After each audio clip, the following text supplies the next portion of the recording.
No father should have to lose his son. It goes against the natural order of things. Without our sons, we have no future. I've spent my life fighting stupidity and cowardice for a better world, where good people can prosper and thrive without fear. I know the cost. I see it every day, and I accept it. But I can't accept this. Will's tragedy can't be for nothing. I'll make sure of that. This is not where it ends. This is where it begins. I checked in on Mitchell today. Gideon's kicking his ass, but he'll get there. He's got a good head on his shoulders, and that same determination that Will had. I can see why they were close. The Marines, in their infinite wisdom, deemed him unfit for duty. Can't fight with one arm. Never tell a soldier what he can't do. If anyone deserves a second chance, it's guys like Mitchell. Give me an army of men like him, and there's nothing Atlas can't do. Lagos. If there were a better example of government ineptitude, I haven't seen it. The KVA walked in like they owned the place, like it was their right to take whatever they wanted. Helpless, the officials come to me. They came shocked that a few well-armed men can bring a nation so great, so powerful, to its knees. What sort of men are they? They ask. I tell them they are simply men who are willing to do whatever it takes to achieve their goals, without emotion, without bias. And once you understand this most basic of facts, you have everything you need. Above-ground nuclear power facilities have been a tactical hazard since their inception. In 2048, Atlas submitted a lengthy report to the Defense Department on the security risks. I guess they didn't like the findings because they buried the report. I think they gave us the security contract just to shut us up. But that's not why I accepted the job. I took the contract because Atlas would give the taxpayer the best return on their buck. We spent millions on concrete reinforcements. We build anti-aircraft defenses, but our greatest achievement? Eliminating human error. You can build your defenses as strong as you like, but the human race is the weakest link in any system. When an attack does come, and I have no doubt it will, then mark my words, it will be because someone has left the door unlocked. You can't protect what you can't control. Leaders lead. Success or failure comes down to the choices we make. Capturing Dr. Danois and bringing him to justice would be a decisive step forward in the hunt for Hades, but what purpose does it serve to prosecute this man for his crimes if we can use him to prevent future crimes against humanity? Hundreds, maybe thousands, have been killed by this man's experiments, but what if the results could one day benefit humanity and save lives? Is it wrong to put that knowledge to use, regardless of how it was obtained? It's only right that we respect the dead. What better way to honor them than give meaning to their demise? Scientific data exists outside any moral framework. It's a resource that can be exploited for good or bad. The choice is ours. But to choose to do nothing with it is no choice at all. It is to accept that innocent people died for nothing. A mission of this scale is a serious endeavor in the best of circumstances. Operating in the middle of a busy tourist destination is, without doubt, extremely risky. But the risk is the key to our success. Hades has gambled on our humanity. No government can survive the public outcry if hundreds of innocent tourists are killed in a botched mission. Hades knows this. But we're not the government, and our power does not come from popular mandate. The government could have stopped us, the United Nations could have stopped us, but they didn't. Why? Because they think I've stepped into my own trap. They've seen what Atlas can do, and they know how powerful Atlas has become. They're afraid, more afraid of me than they are of Hades. And with the KVA on the run, who is left to disrupt their status quo? They look at us, and instead of seeing our success, they see a threat.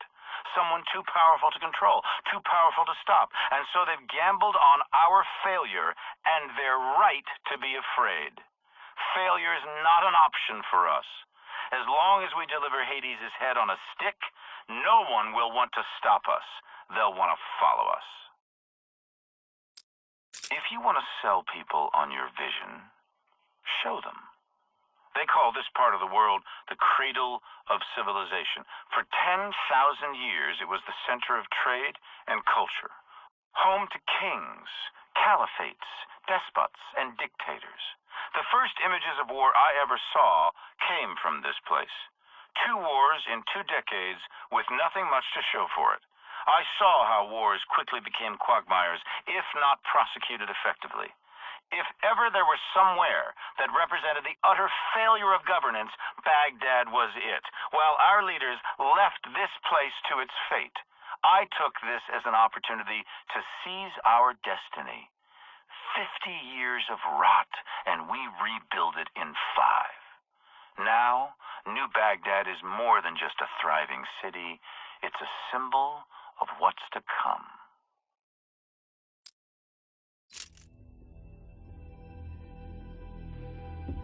Everybody thinks their ideas are right. That's why the people you call terrorists call themselves freedom fighters. The fundamentalists think they're right, the capitalists think they're right, the communists think they're right. And no one will ever convince anyone of anything. And all these honorable men lecturing the world from the floors of Congresses and parliaments whose time has long since passed refuse to admit, publicly at least, ideas don't determine who's right. Power determines who's right.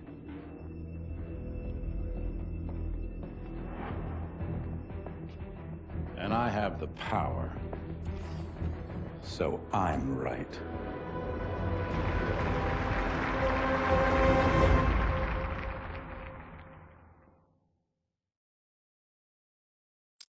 On days like these, it's hard to remember what progress looks like. Billions of dollars, years of research. The human body is not a machine that we can simply rebuild. Tissue damage takes time to heal. Cells take time to grow. We are mortal creatures, and time is never our friend. We've successfully accelerated the growth process, but the cells are unable to sustain themselves after a certain period. Nevertheless, Danois continues to be a valuable asset. Without Danois, Manticore would have died at the developmental stage. Disloyalty? There is no greater crime. There is no punishment harsh enough. They must have recruited Mitchell. I saw something in him, something you rarely see in a man. A leader. Something of myself, maybe. A man who can follow blindly, yet still think for himself. Will had to strike out on his own. Disloyal? I used to think so. But maybe I was wrong. I like to think Will would have come back into the fold, given time. In order for a butterfly to be born, a caterpillar must die. At a certain point, imaginal cells are triggered in the caterpillar's DNA. And these cells remain dormant, but once activated, they suddenly behave like a cancer, aggressively attacking the healthy cells. The cancerous cells grow, and the caterpillar is eventually destroyed, but the cancerous cells become the basis of new life form, a butterfly. And so, the cycle continues. So cruel, yet so beautiful. Our greatest advances can equally lead to our destruction. Manticore is the fork in the road.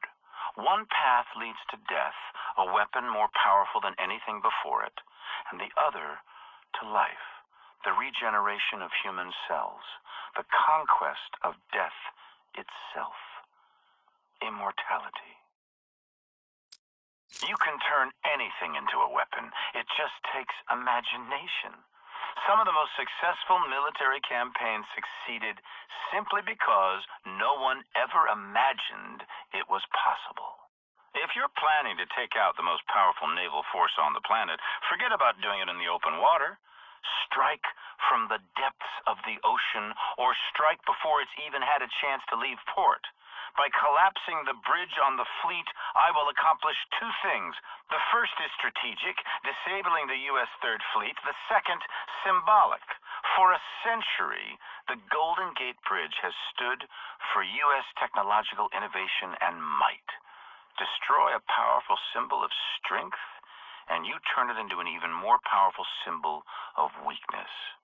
Make an adversary feel weak, and they will become weak. A cowardly act of terrorism? Who the hell are they kidding?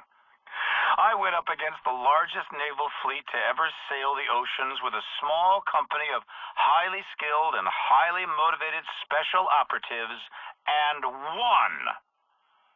They can spin it 1,000 different ways, but the images speak for themselves. Cowardly? No. I stand by my actions. Terrorism? Most certainly. If your actions do not inspire fear and terror in the hearts of your adversary, then you have no business waging war. The attack came as I predicted it would. In forcing them to react, they reacted foolishly because they are powerless to respond in any other way. An affront to their power is an affront to their very existence, but their show of strength, might, and resolve will merely expose their complete impotence. Power? They have no real power. They have propaganda. They have resources. They have committees and budgets, votes and vetoes, propositions and tabled amendments, all useless. Tomorrow, if we wake up at all, we will wake up to a new dawn, and that's when the real work begins. This moment has been years in the making. Billions of dollars. The years of research, the setbacks, and scientific breakthroughs. Many doubted that this day would come, but it has arrived.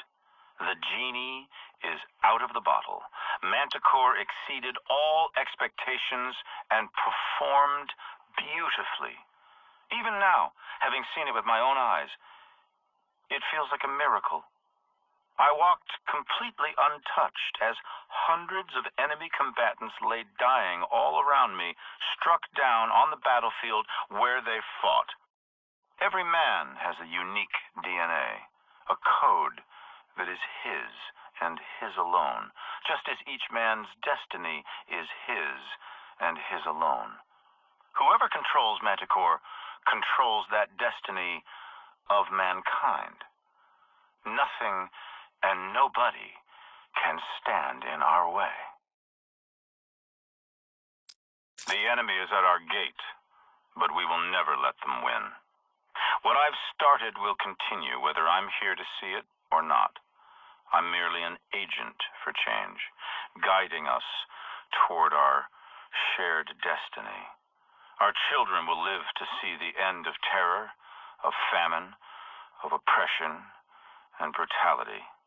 A world where all necessities will be provided. A world free from the tyranny of government, of artificial differences and false beliefs. A world united under one flag.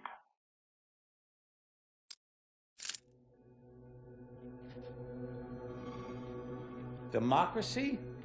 Democracy. Democracy isn't what these people need. Hell, it's not even what they want. America's been running around the globe trying to install democracies in nation after nation for a century, and it hasn't worked one time. Now, why do you think that is? Because these countries don't have the most basic building blocks necessary to support a democracy. Little things like we ought to be tolerant of those who disagree with us, or we ought to be tolerant of those who worship a different god than us, or that a journalist ought to be able to disagree with a fucking president. And you think you can walk into this country based on fundamentalist religious principles, drop a couple of bombs, topple a dictator, and start a democracy? Give me a break. People don't want freedom. They want rules, boundaries, protections from invaders and from themselves. People need a leader who can both provide the constraints and the support to keep chaos at bay. And you give them that, and they'll follow. And that's where I come in.